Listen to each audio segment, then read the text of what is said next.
L'église locale, la maternité des géants. L'église locale, la maternité des géants. Dis à ton voisin, l'église locale, la maternité des géants. J'ai dit un bon nombre de choses au culte précédent, mais je vais tâcher ici de répéter certaines bases et je vais tâcher de terminer mon message. Tout à l'heure, quelqu'un m'a dit, s'il te plaît, termine ton message. Pour une fois, je vais terminer mon message. Je vais aller très rapidement. Voyez-vous, on va parler de l'église locale.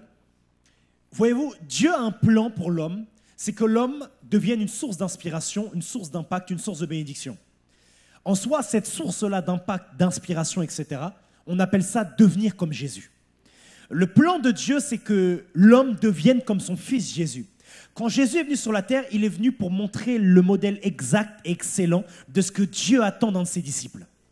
Jésus, c'est le disciple par excellence, c'est le chrétien par excellence. Et Dieu appelle alors tous les chrétiens à lui ressembler. C'est pour ça que dans le désir ou plutôt dans le cœur de tous les chrétiens, il doit avoir ce désir, frères et sœurs, c'est ressembler à Jésus. Voyez-vous, un chrétien en excellente santé et en bonne communion avec Dieu, le plus grand désir qu'il doit avoir dans son cœur, c'est ressembler à Jésus. Il faut qu'il y ait un chrétien qui se dise en lui-même, je veux ressembler à Jésus, je veux aimer comme lui, je veux parler comme lui, je veux être doux comme lui, je veux impacter comme lui, je veux inspirer comme lui, je veux guérir les malades, je veux être utilisé dans la restauration comme lui. En vérité, un vrai disciple, on le reconnaît à cette question-là, est-ce qu'il veut ressembler à Jésus? Certains dans vos chambres, vous avez des posters de Cristiano Ronaldo, j'espère que vous n'avez pas Lionel Messi.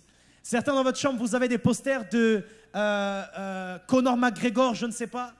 Vous avez des posters de Cyril Gann, je ne sais pas. Vous avez des fonds d'écran, peut-être avec, je ne sais pas. Bon, vous-même, vous connaissez au fond d'écran.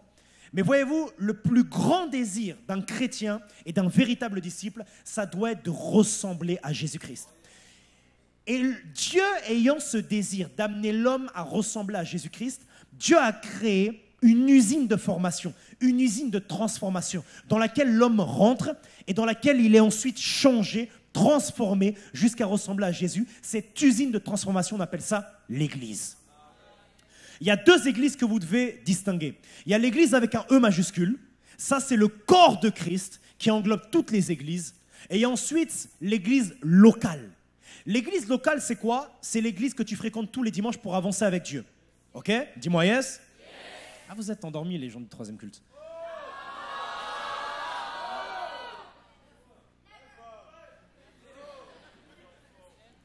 Ça, c'est l'église locale. Maintenant, l'église avec un grand E, c'est la communauté qui réunit tous les chrétiens du monde. Par exemple, là, tu es venu à l'église locale, mais là, il y a un chrétien un chrétien au Brésil, il n'est pas dans ton église locale, mais il est dans l'église, le corps de Christ auquel toi aussi tu appartiens. On se suit ou pas? On se suit, n'est-ce pas? Je disais alors que le plan de Dieu, c'est que tu viennes à l'église et que tu y sois transformé jusqu'à ressembler à son Fils. Regardez, il y a quelque chose qui est combattu, qui est très combattu, on appelle ça l'église. C'est très combattu, c'est très combattu. Tu sais, le diable ne te combat pas autant qu'il combat l'église. En réalité, même quand il te combat, le diable combat l'église. Parce que le diable ne vient pas te combattre toi pour ta destinée, il vient juste combattre un membre de l'église parce qu'il veut affaiblir l'église. L'ennemi du diable, c'est pas toi. L'ennemi du diable, c'est même pas Jésus. L'ennemi du diable, c'est l'église. Je vais redire ça.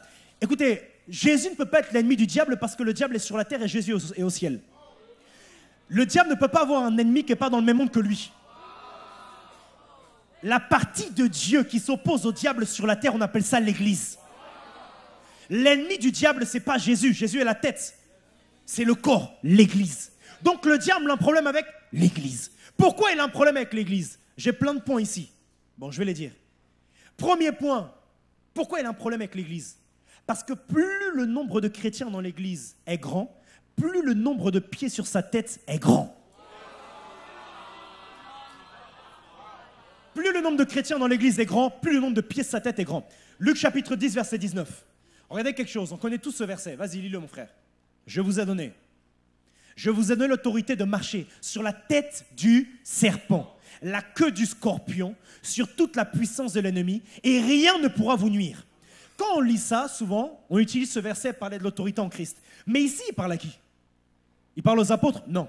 Il parle aux 70 disciples qu'il a envoyés et qui étaient les premiers qui formaient l'Église. Qu'est-ce que ça veut dire?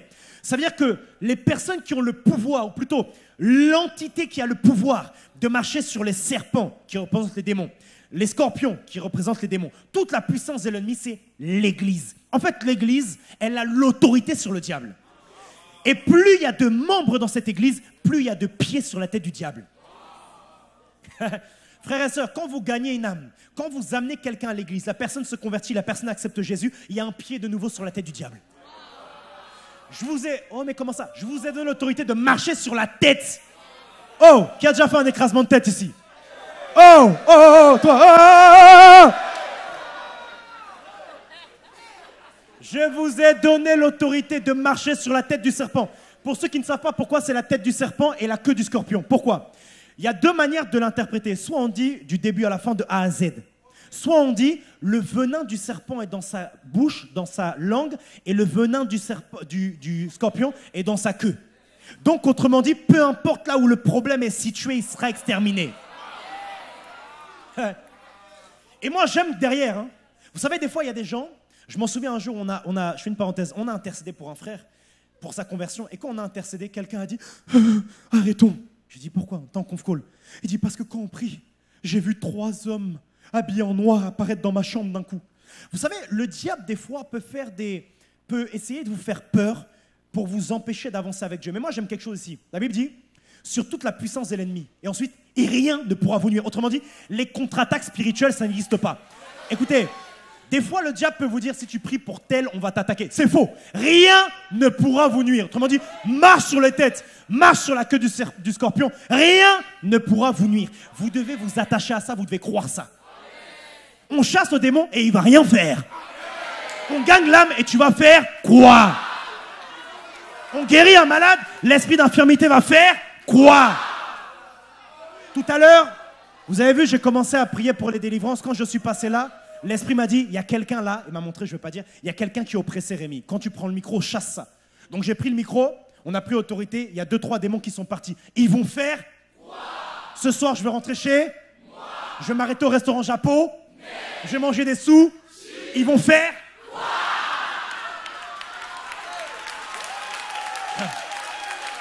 Voilà. Ça, c'est le royaume de Dieu.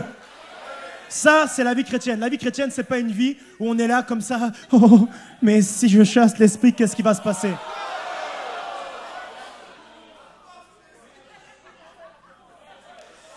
Plus l'église est grande, plus le nombre de pieds sur sa tête est grand. Oh, j'aime trop ça. Palakatala mali amante.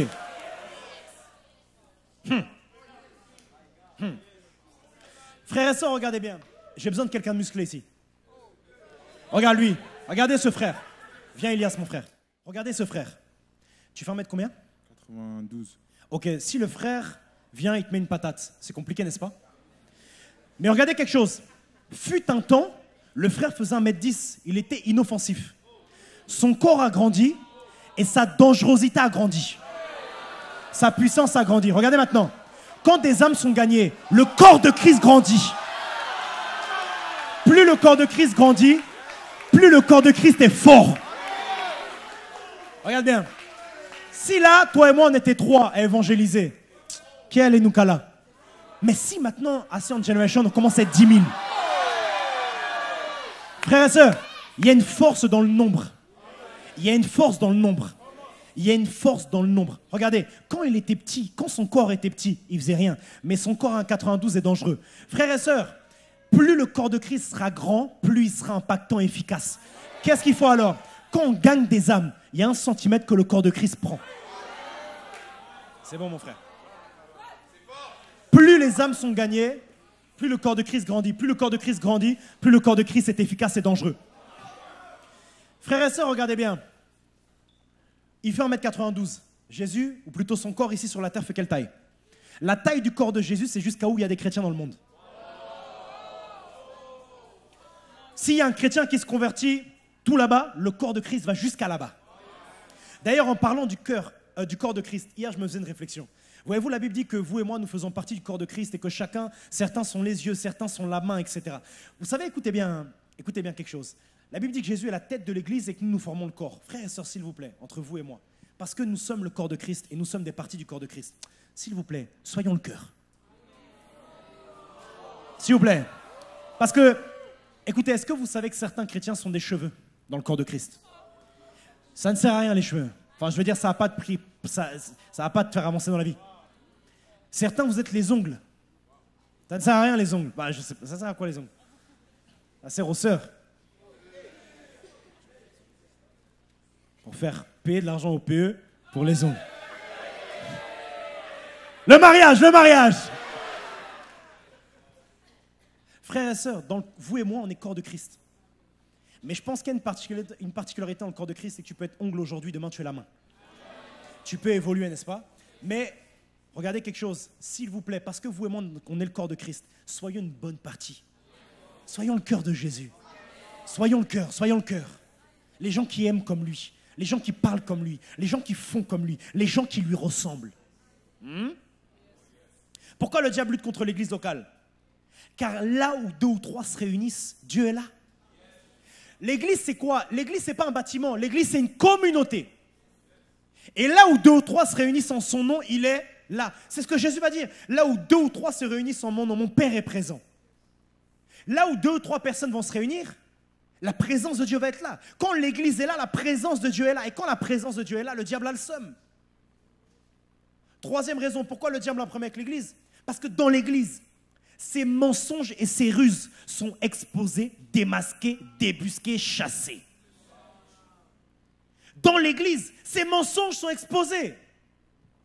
Par exemple, dans le monde, je ne sais pas, selon le monde et selon le courant de pensée du diable, qu'on appelle le monde, c'est ça le monde. Le monde, c'est un système de pensée, ce n'est pas un endroit. Selon son système de pensée, bah, c'est bon, kiffe la vie.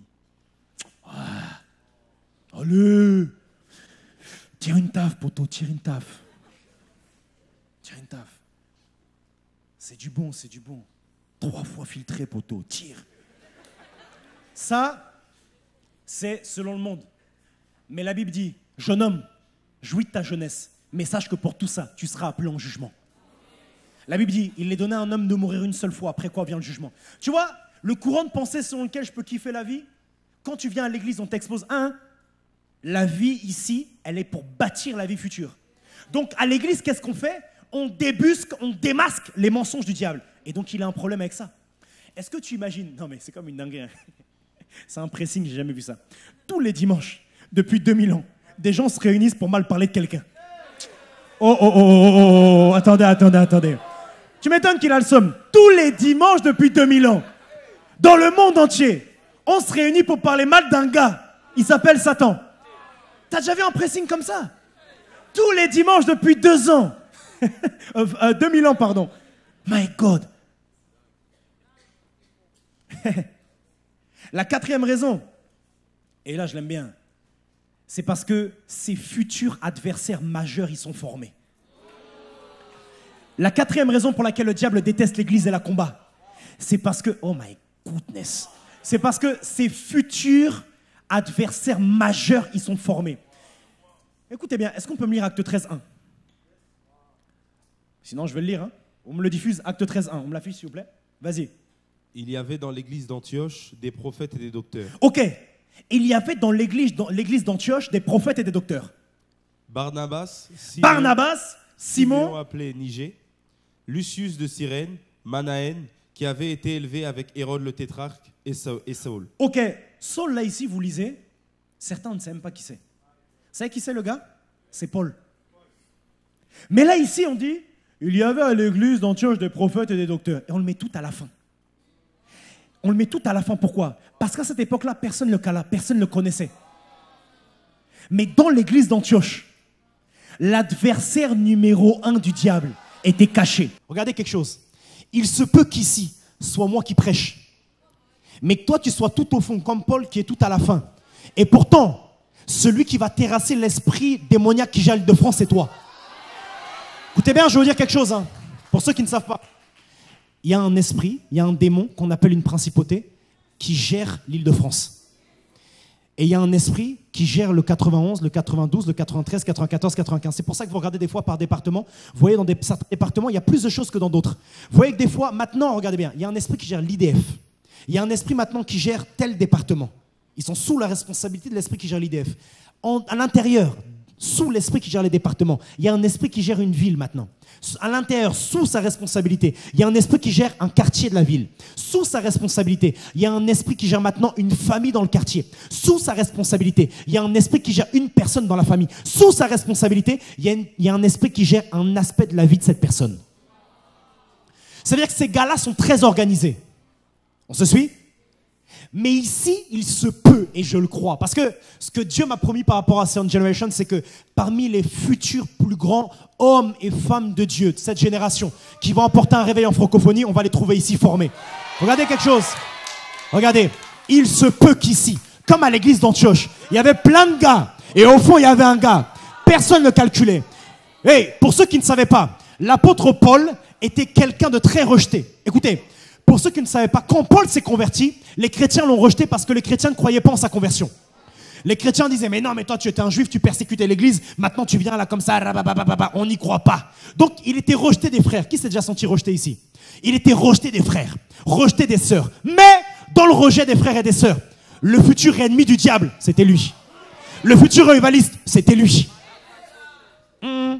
Il se peut qu'ici, frères et sœurs, il y ait quelqu'un qui soit comme Saul. Il est à la fin de la phrase, mais il est au début dans le plan de Dieu. Oh! Il est à la fin du verset, mais au début dans le plan de Dieu. Ça se trouve, tu n'as même pas encore de GR. Ça se trouve, tu as séché le disciple fatigué. Mais il y a un moment donné, l'esprit va tomber sur toi, l'esprit va descendre sur toi. Et à un moment donné, c'est toi, c'est toi. Acte 13, 1, on y va. Il y avait dans l'église d'Antioche des prophètes et des docteurs. Barnabas, Simon, Lucius, et Saul. Regardez ce que j'aime ici, c'est quoi? Les futurs géants se trouvent dans les églises. Les futurs grands se trouvent dans les églises. Les futurs grands se trouvent et sont formés dans les églises. Pour ceux qui ne savent pas, Paul se convertit 13 ans plus tard. Là, on est 13 ans plus tard. Le gars a passé des années et des années à être formé, à être enseigné. Voyez-vous, quelqu'un qui va se lever pour affronter une principauté en Île-de-France, c'est pas n'importe quel jeune. C'est pas un jeune qui s'est converti il y a 2 semaines. C'est quelqu'un qui est venu ici. On lui a enseigné la doctrine. Il s'est enraciné dans la parole de Dieu. Il a changé dans son caractère. Il a évolué en lui-même. Dis-moi la suite, s'il te plaît. Pendant qu'ils servaient le Seigneur dans leur ministère et qu'ils jeûnaient. Tu vois, ils étaient en jeûne. La semaine prochaine, lundi à vendredi, on a un jeûne avec toute l'église. On se réunit tous les soirs ici. De 19h30 à 21h30, il y aura un lien Zoom ou YouTube. Pour ceux qui veulent, mais je vous exhorte à venir en physique. Moi, je serai là, c'est moi qui ai prêché. Pendant qu'ils jeûnaient, le Saint-Esprit dit, mettez-moi à part Barnabas et Saul pour l'œuvre à laquelle je les ai appelés. Tu vois, Paul a un appel, hein, mais le Saint-Esprit ne parle pas en dehors de l'église à Paul. Tu vois, Paul a un appel. Hein. Paul a un appel. Tu sais, quand la Bible dit le Saint-Esprit dit, il l'a dit à qui? Il l'a dit à qui? Il a dit au leader de Saul et Barnabas. Mettez-moi à part Barnabas et Saul pour l'œuvre à laquelle je les ai appelés. Verset 3. Alors, après avoir jeûné et prié, ils leur imposèrent les mains et les laissèrent partir. Verset 4. Barnabas et Saul envoyés par le Saint-Esprit. Regardez quelque chose ici. Barnabas, ou plutôt Saul, arrive à l'église d'Antioche. Il est personne. Il est grandi. Il grandit. Il est formé.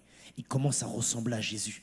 Il commence à avoir de l'impact. Et à un moment donné, le Saint-Esprit dit, c'est le temps de donner une nouvelle responsabilité. Et là, on l'envoie. Et là, il choque une génération. Et même pour aller plus loin, il choque l'histoire. Écoutez quelque chose. Depuis Jésus-Christ, je ne pense pas qu'il y a un homme qui a autant marqué l'histoire. Je ne pense pas qu'un homme a autant marqué l'histoire que ce monsieur-là. Depuis Jésus-Christ. Depuis Jésus-Christ. Oh mais non, mais je ne sais pas, Lionel Messi.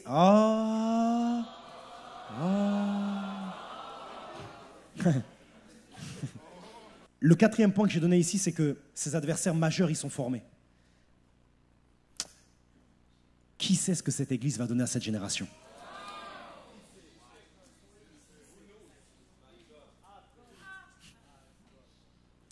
Ah mais écoute, je prie que le bénigne de la francophonie, le pasteur Chris, qu'il sorte de là. Je vous dis qu'il va sortir de là. Je vous dis, vous savez, écoutez, je vous dis, soyez prêts à accueillir des phénomènes parce que vous et moi, on est là, ok? Certains viennent pour la première fois. Mes frères et sœurs, on va accueillir ici des gens qui vont se convertir et qui vont avoir le potentiel de bouger une nation. On va avoir ici Des vrais rivalistes, comme à l'époque, des vrais rivalistes. Le quatrième point que j'ai donné, c'est que ces adversaires majeurs, ils sont formés. Et le cinquième point qui fait en sorte que le diable soit énervé contre l'Église et la déteste, pour aller très vite, c'est, je l'ai dit tout à l'heure, il est fort contre les dispersés, mais faible face aux unis. Le diable est fort face aux dispersés, mais il est faible face aux unis. Qu'est-ce que ça veut dire? Quand quelqu'un est isolé, le diable est fort contre lui. Mais quand des personnes sont unies, c'est très compliqué. Si vous regardez bien, hein, souvent les personnes qui quittent les églises, qui retournent dans le monde, c'est des gens qui sont arrivés seuls, ou plutôt qui avaient qu'un seul ami, des gens qui ne se mélangent pas. C'est très rare que quelqu'un arrive dans une église, il se mélange, il a des amis en Christ, etc., avec qui il prie, avec qui il s'édifie et retourne dans le monde. C'est très rare. Pourquoi? Parce que, donne-moi la main. Voilà. Vous avez vu, je l'ai tiré. Maintenant, donne la main à Anaïs. Vas-y. Redonne-moi la main. Non, mais non, qu'est-ce qu'il fait? Seigneur. Assis-toi, Anaïs. Ah, vas-y. Donne la main à Anaïs. Non, l'autre main, mon frère. Vas-y. Bon, mais c'est quoi? Mais vous êtes même léger aussi. Bon, attends. Bon, vas-y, asseyez-vous, c'est bon. Nimrod, donne-moi la main. Là, je peux le tirer. Maintenant, donne la main au frère. Tiens-le bien. Attends, tiens-le bien. Attends, descends. Tiens-le bien. Mais non. Oh mon Dieu. Oh mon Dieu. David, donne-moi la main. La main. Donc là, je le tire. Maintenant, Jonathan, tiens David. Non, restez. Arrêtez. Donne la main à Jonathan. Là maintenant, je vais te tirer. Jonathan, tiens-le. Mais non. Oh. Arrêtez ça. Donc là, quand Joïs, il est seul, je le tire. Maintenant, tiens-le vraiment. Je vais te tirer, frère. Cameron, tiens-le, pardon. Ok? Ouais?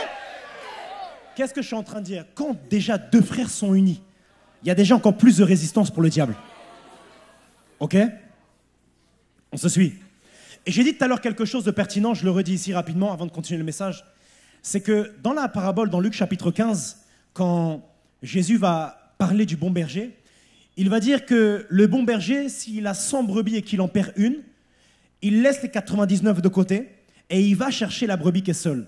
Et je demandais au Saint-Esprit, mais c'est quel berger qui laisse 99 brebis seules? Elles peuvent se perdre encore. Et le Saint-Esprit me disait que non, parce qu'il y a une force dans l'unité. Est-ce qu'on se suit? Il y a une force dans l'unité. Voyez-vous, quand 99 restent seuls, même s'ils sont seuls sans berger, l'unité les couvre. Regardez quelque chose, hein, regardez quelque chose. Le pasteur de l'église, c'est qui? C'est moi. Dimanche dernier, je n'étais pas là. Qu'est-ce qui s'est passé? L'unité. C'est maintenant les grands frères, les sœurs qui ont prêché. Regardez quelque chose. Le culte Ascend Next Generation qu'on a fait dimanche dernier, il est juste parfait. Regardez. Dimanche dernier, la Respo Ange, le Respo William, Lauriane et Morgane, on peut acclamer pour eux, ont prêché. Et quand ils ont prêché, vous voyez, c'était pas moi qui étais là, moi j'étais en lune de miel. Mais eux, ils ont prêché et sont les grands frères, les grandes sœurs. Ce ne sont pas les pasteurs ou les bergers principaux de l'église, mais sont les grands frères, les grandes sœurs. Et dans l'unité, vous étiez protégés. Est-ce qu'on se suit? C'est la 5e raison pour laquelle le diable n'aime pas l'église. Et je disais quelque chose, voici 5 raisons pour lesquelles également le diable ne veut pas que tu viennes à l'église locale. Mais j'aimerais te poser une question que j'ai posée au culte précédent, c'est toi, pourquoi est-ce que tu es venu aujourd'hui? Et toi, pourquoi est-ce que tu viens à l'église? Pourquoi tu viens à l'église? Vas-y, pourquoi? Pourquoi tu viens? Pour le Seigneur? Non, mais donc nous on vient pour qui? Pourquoi tu viens à l'église? Non, posons-nous cette question. Pourquoi je viens à l'église le dimanche? Pourquoi? Parlons un peu de l'église. Pourquoi je viens à l'église? Est-ce que je viens parce que j'ai mes amis à l'église? Est-ce que je viens parce que, je ne sais pas, il y a des gens que j'aime beaucoup? Est-ce que je viens parce que j'ai un réveil qui est déjà programmé tous les dimanches à 10h? Pourquoi? Non mais c'est une question. Pourquoi est-ce que tu viens à l'église? Pourquoi est-ce que vous et moi on vient à l'église? Pourquoi est-ce que vous venez à l'église? Pourquoi tous les dimanches tu te lèves le matin pour venir à l'église? Qu'est-ce qui t'attire ici? Tu y vas par habitude? Tu y vas par bonne conscience? Ou tu y vas parce qu'au fond de toi tu cherches quelque chose? Je vous pose la question, pourquoi? Qui peut me répondre? Oui? Tu viens pour être formé. Tu étais là au dernier culte, hein, tu étais là au culte précédent. Tu veux... Quelqu'un d'autre? Oui? D'accord? Regardez quelque chose. L'église, c'est un lieu de formation. Et quand on vient le dimanche, on vient parce qu'on reconnaît qu'on a des défauts et qu'on a besoin d'être changé encore. L'église, c'est un lieu dans lequel, en principe, eh bien, on doit être formé pour ressembler à Jésus. C'est ça l'église. Et quand on vient le dimanche, on doit venir dans cette intention-là. On ne doit pas venir par habitude, on doit venir parce que je veux apprendre plus sur Jésus. Je veux apprendre plus sur la parole de Dieu. Je veux évoluer en Christ. C'est pour ça qu'on vient à l'église. Une autre raison pour laquelle on peut venir à l'église, c'est je veux rencontrer Dieu ici, dans l'adoration. Vous avez vu quand elle a l'idée tout à l'heure? Vous n'avez pas senti? Ça, c'est une raison pour laquelle on vient à l'église. Une autre raison, c'est que certains me chantaient trop mal. Ça, c'est moi aussi. Donc, quand on vient ici, on entend des gens qui chantent bien. On dit, oh mon Dieu. Quand on est seul à la maison, là, je t'adore. Jesus. Je disais également au culte précédent, voyez-vous que certains ont un problème avec l'église parce qu'ils cherchent une église parfaite. Certains cherchent une église qui est parfaite, qui n'a aucun défaut. Frères et sœurs, commencez à chercher tôt, hein, parce que Jésus revient bientôt. Commencez à chercher tôt. Et d'ailleurs, sachez cela, hein, il y a beaucoup de choses qu'on peut trouver sur la terre, mais une église parfaite, vous ne trouverez jamais. Par contre, vous trouverez une église parfaite pour vous. Il n'y a aucune église parfaite dans le monde, mais il y a une église dans le monde qui est parfaite pour toi. Et j'ose croire que c'est elle. Regardez quelque chose. Moi, quand je suis arrivé à l'église, on m'a dit plein de trucs. On m'a dit non, mais un jour, je m'en souviens, le pasteur Tina priait pour quelqu'un et elle faisait les trucs là. Souvent, quand les femmes de Dieu prient, elles font des aouh. Et là, quelqu'un me dit waouh, Rémi, c'est l'esprit du serpent qui agit en elle. Moi, j'étais jeune converti, j'ai dit quoi? Il m'a dit oui, c'est l'esprit du serpent. Il passe par elle et il infeste les vies. J'ai dit mon Dieu, je ne veux plus jamais venir dans cette église. Résultat, j'ai quitté l'église. Ah, ça, vous ne saviez pas. J'ai quitté l'église. Et quand j'ai quitté l'église, j'ai dit au gars, bon, tu m'as fait quitter, on va où? Parce que souvent, ils aiment vous faire quitter pour aller où? Regardez, regardez. Si tu quittes l'église sans trouver une autre église, il y a une église que le diable a pourtant, on appelle ça le monde.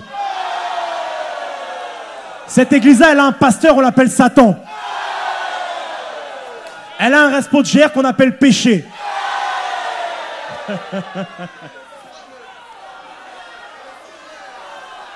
Oui, tu veux que je quitte l'église, mais je vais aller où? Donc attendez un peu. Donc moi j'ai quitté. Quand j'ai quitté, écoutez un peu.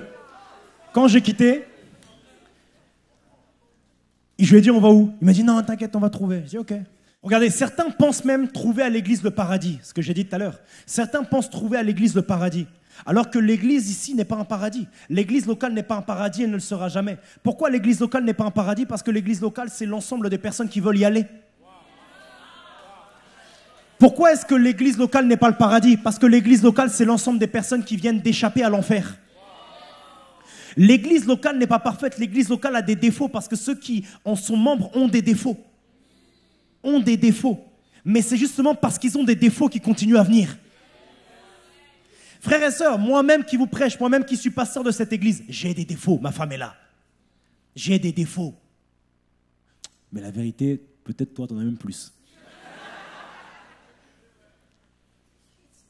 Frères et sœurs, si vous voulez un pasteur parfait, je vais vous donner une clé, ok? Vous prenez une corde. Attendez, vous la serrez autour du cou, vous la mettez sur une branche, vous sautez, vous attendez 3-4 minutes. Vous allez vous retrouver dans un lieu tout blanc. Vous allez voir quelqu'un avec une robe blanche. Lui, c'est le berger parfait, Jésus-Christ. Si tu veux rester ici, par contre, accepte que tu n'en auras pas. Comme j'ai dit tout à l'heure, peut-être qu'un jour, moi, je vais te blesser. Mais il est pasteur. Mais pourquoi il m'a blessé? Mais pourquoi il m'a offensé? Il m'a même pas dit bonjour. Un jour, il m'a mal regardé. Mais il se prend pour qui? Pardon, moi aussi, j'ai besoin de Jésus. Moi aussi, j'ai des défauts. Et je vais changer. Prie pour moi. Parce que tu parles. Tu as prié pour moi quand? Parce que toutes les phrases que tu dis en ton cœur, si tu les dis au cœur de Dieu, je vais changer. Et vous savez, je vais vous donner une clé. Hein. Écoutez bien. Quand vous commencez à avoir une image de quelqu'un, tout ça, non, il a fait ça, il a fait ça. Souvenez-vous les bonnes choses qu'il a faites. Souvenez-vous des bonnes choses qu'il a faites. Parce que souvent, les personnes qui vous offensent, elles ont fait plus de bien que de mauvais.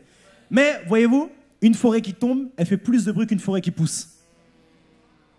Judas a été blessé contre Jésus parce que Jésus lui a juste pas donné de l'argent par rapport à une situation. Il a oublié que Jésus, pendant 3 ans, a pris soin de lui. On ne voit pas Judas aller acheter à manger de lui-même une fois. Jésus l'a assumé pendant 3 ans et demi. Mais une seule blessure. Judas a dit, mais c'est fou là, c'est trop ce leader, c'est trop ce berger. Je vais faire un live. Ce que je veux dire ici, c'est quoi? C'est que peut-être qu'on en fera. Mais comment seront vos réactions? Il y a certains ici, vous avez fait des dingueries. Dieu vous a pardonné, vos frères et sœurs vous ont pardonné, vos leaders vous ont pardonné. Mais toi, on fait c'est fini. C'est comme si on est dans un match de foot, brebis-pasteur. La brebis fait 18 erreurs. Donc il y a 18-0 pour la brebis. Le pasteur fait une erreur. Ça fait 18-1. La brebis dit, le match, le pasteur ou plutôt, j'ai perdu. Le pasteur, voilà, je ne sais pas c'est quoi encore mon exemple. Le pasteur a perdu le match ou je ne sais pas. Voilà, il a fait 1. Sauf qu'elle oublie qu'elle, dans ses cages, il y a 18 ballons qui sont passés. Est-ce que vous comprenez? L'église parfaite, ça n'existe pas. L'église, ce n'est pas le paradis. Et le paradis, ce n'est pas l'église. Mais l'église, c'est l'ensemble des personnes qui, dans l'amour, s'efforcent de ressembler à Jésus. L'église, c'est l'ensemble de personnes qui ont des défauts, mais qui cherchent à évoluer, qui cherchent à se repentir, qui cherchent à progresser jusqu'à ressembler à Christ, parce qu'eux aussi, un jour, ils veulent aller au ciel. C'est ça, l'église. Si vous cherchez une église parfaite, vous ne trouverez jamais. Si vous cherchez une église qui n'a aucun problème, vous ne trouverez jamais. Vous ne trouverez jamais. Toutes les églises ont des défauts. Il y a toujours quelqu'un dans une église qui a un défaut. Ce qui pèse sur vous, c'est grave. Il y a un esprit qui anime les fils de cette génération, qui les pousse à la rébellion, qui les pousse à quitter les églises. C'est terrible, c'est diabolique. Vous n'imaginez, les gars, vous n'imaginez pas à quel point c'est diabolique. Pourquoi est-ce que le diable lutte contre ça? Si je dois donner un 6e point, parce que c'est l'église qui apporte le réveil. Acte chapitre 1, Paul n'est pas là. Le réveil commence. Acte chapitre 2, Paul n'est pas là. Le réveil commence. Acte 3, Paul n'est pas là. 4, Paul n'est pas là. 5, 6, 7, 8, il n'est pas là. Pourtant, il y a le réveil. Pourquoi? Parce que le réveil n'est pas lié à une personne, il est lié à l'église. Donc, quand le diable combat l'église, il combat le réveil. Et ça, vous devez le comprendre. Comment vous ne comprenez pas ça? Comment vous ne comprenez pas ça, que le diable combat ça? Il y a des païens qui se lèvent, qui parlent contre les églises. Et les chrétiens écoutent ces païens. Mais parce que toi, tu es païen. Moi, je te le dis, écoute bien. Tu n'es pas bien converti. Tu n'es pas bien converti. Comme je disais tout à l'heure, qu'il y ait des problèmes dans une église, c'est très biblique. L'église de Corinthe avait des problèmes. Les gens dans l'église de Corinthe étaient hyper impudiques et hyper désordonnés. Les gens dans l'église de Galatie étaient terribles. C'est normal. Mais attendez, frères et sœurs, c'est un endroit dans lequel les gens viennent. On se suit ou pas? C'est un endroit dans lequel les gens viennent et dans lequel les gens ont des défauts et dans lequel les gens cherchent à évoluer, cherchent à progresser. C'est normal. Vous n'êtes pas d'accord?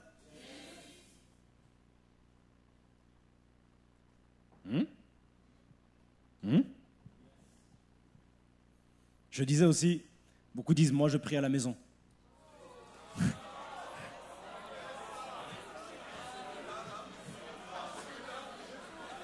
Non, pas besoin de venir à l'église, je prie à la maison.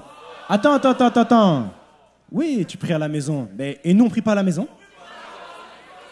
Donc nous, là, lundi, on ne prie pas. Mardi, on ne prie pas. Mercredi, jeudi, on ne prie pas. Vendredi, on ne prie pas. Samedi, on ne prie pas. Mais on peut prier à la maison la semaine et venir à l'église le dimanche. Non? Frères et sœurs, je vais vous dire quelque chose de très important. Écoutez quelque chose. Depuis que je suis devenu pasteur de l'église, Dieu m'a vraiment dit ça. Dieu aime l'église à un point. Écoutez pour ceux qui ne savent pas. Il est mort pour ça. Je vais redire. Vous savez, tout ça là, c'est pour ça que Jésus est mort. Il est mort pour que des personnes se réunissent au nom de son Père. Jésus est mort dans l'unique but que des gens se réunissent au nom de son Père. Donc quand des gens viennent attaquer ça, ça lui fend le cœur. Ça lui fend le cœur. Parce que ça là, c'est ce qu'il a de plus précieux. Frères et sœurs, c'est ce qu'il a de plus précieux. Dieu n'est pas attaché à l'argent. Dieu n'est pas attaché à l'or. Dieu n'est pas attaché à ça. Dieu s'en cogne de ça. Dieu est attaché au cœur de l'homme. Et il est attaché à cette communauté qui forme son corps qu'on appelle l'église. Elle n'est pas parfaite parce qu'elle est humaine. L'église, elle est mi-humaine, mi-divine. Parce qu'il y a Dieu en elle, mais il y a aussi l'humanité. Donc elle a des défauts et des qualités. Le problème, c'est que certains chrétiens ne voient que leurs défauts, que ses défauts, alors qu'eux-mêmes en ont des plus gros. L'homme voudra toujours plus. L'homme voit toujours un truc à critiquer. Même quand tout est bien, il y a toujours un truc qui ne va pas. Oui, j'ai bien aimé la prédication, c'était dynamique, mais il faisait trop chaud dans cette église. Mais oui, mais il fera encore chaud. Parce qu'on n'est pas parfait. Et parce qu'on a besoin de Jésus. Tu crois qu'on adore au début, pourquoi? Parce que si on vient avec notre humanité, le culte va être chaos. Tu crois que je prie avant, pourquoi? Parce que si je viens de moi-même ici, je ne vais même pas t'édifier un peu. On n'a rien d'édifiant par nous-mêmes. C'est par la communion avec lui. Pour aller très vite, c'est quoi l'église locale? C'est un lieu de paix pour les saints. La preuve que tu es vraiment converti, c'est que tu te sens bien dans la présence de Dieu.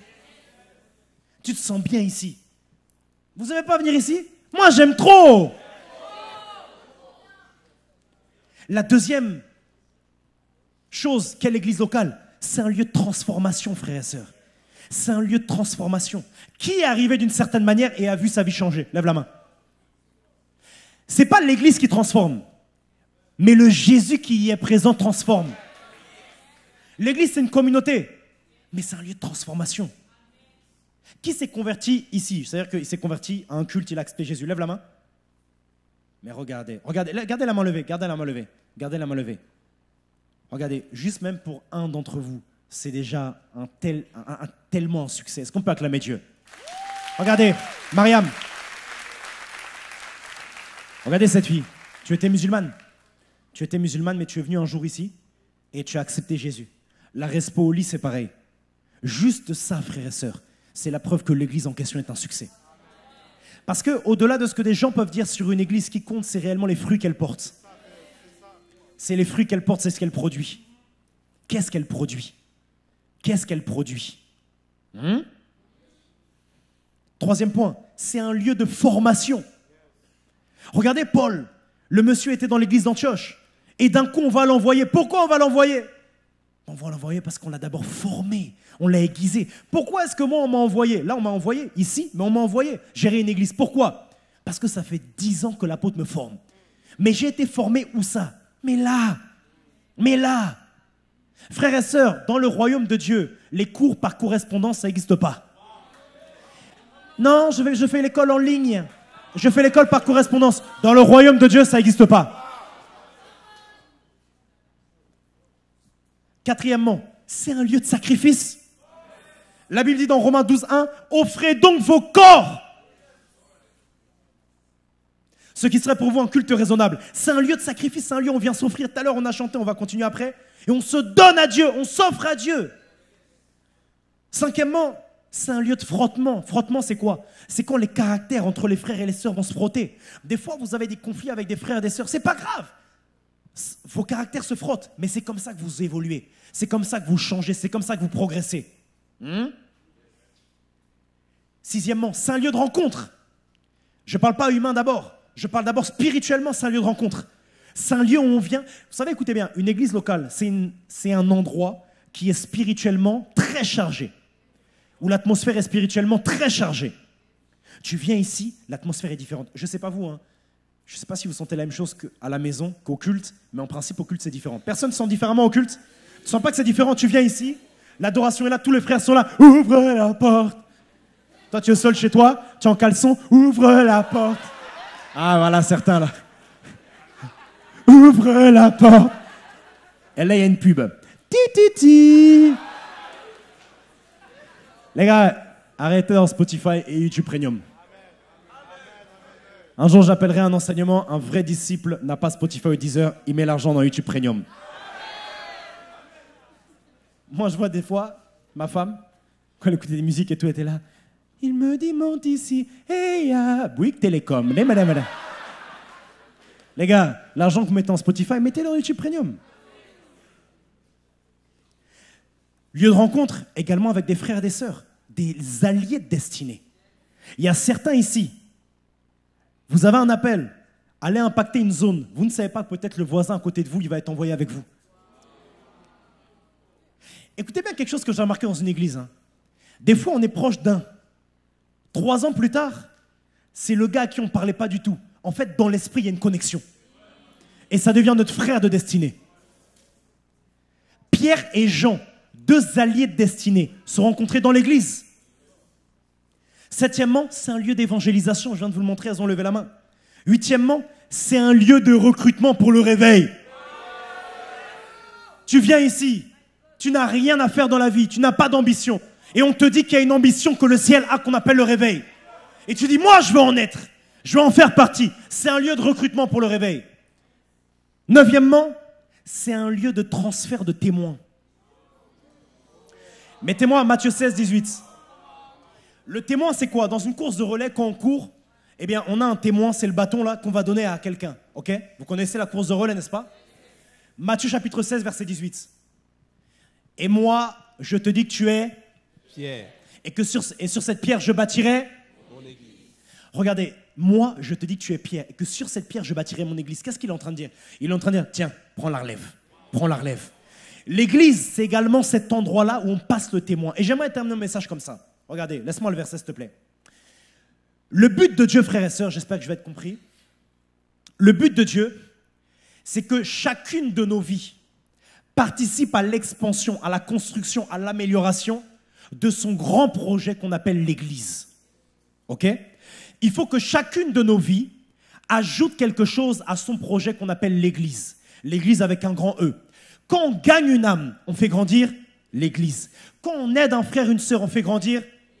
Quand on aide un pauvre dans la rue, on lui donne de l'argent, on prie pour lui, on prend soin de lui en tant qu'Église. On se suit ou pas? Regardez ici ce qu'il dit. Et moi, je te dis que tu es Pierre. Et sur cette pierre, je bâtirai mon église. La première chose à comprendre, c'est quoi? C'est que Dieu ne peut bâtir une église que sur quelqu'un qui est une pierre. Donc, qu'est-ce qui se passe alors? Tu viens à l'église jusqu'à ce que tu sois une pierre. Et quand tu es une pierre, sur toi, on peut en bâtir une. Là, je parle à quelqu'un qui a un appel au ministère, ok? C'est pour lui. Comment est-ce que Dieu, ou plutôt à quel moment est-ce que Dieu estime qu'il peut bâtir sur toi? Quand Dieu voit que tu es une pierre, mais quand est-ce, ou plutôt où est-ce qu'on devient une pierre? À l'église. Voyez-vous, chacune de nos vies, elle doit participer à l'extension de l'église. Moi, en ce moment, je suis matrixé par les églises. My God, je vois une église qu'on va mettre dans le 92, une église dans le 91, dans le 93, dans le 94, de 77, dans le 75, dans le 78, des églises. Parce que c'est comme ça que le royaume de Dieu s'étend. Tu sais, le corps de Christ s'étend lorsque des âmes sont gagnées un peu partout, mais le royaume s'impose lorsque des églises sont bâties partout. Je vais redire. Le corps de Christ s'étend lorsque des âmes sont gagnées loin là-bas, mais le royaume de Dieu s'étend et s'impose lorsque des églises sont bâties quelque part. Regardez quelque chose. Quand une église est dans une zone, le royaume de Dieu est dans la zone. Vous pensez qu'ici, la Montreuil, il n'y a pas quelque chose, il n'y a pas une activité angélique au-dessus? Vous avez été là, vous avez vécu l'Impact Fire. Vous avez vu que le ciel s'est déjà ouvert. Vous avez vu qu'il y a des choses qui sont descendues. Le but de Dieu maintenant, c'est qu'on bâtisse des églises. Et pour terminer alors, je disais, l'église locale, la maternité des géants. Regardez. Acceptez d'être formé. Acceptez d'être enseigné. Acceptez qu'on vous prêche la parole de Dieu dans l'église. Petit à petit, la parole va monter. Il y a quelque chose en vous qui va commencer à changer. Venez tous les dimanches, frères et sœurs, venez tous. Vous savez, souvent je parle avec certains d'entre vous qui veulent grossir. Certains disent, oui, j'aimerais grossir, comment on fait? Là, souvent, la Respo Béné, on parle. Elle, oh. Je dis à Béné, ok, est-ce que tu as mangé aujourd'hui? Oui, j'ai mangé des pâtes carbonara.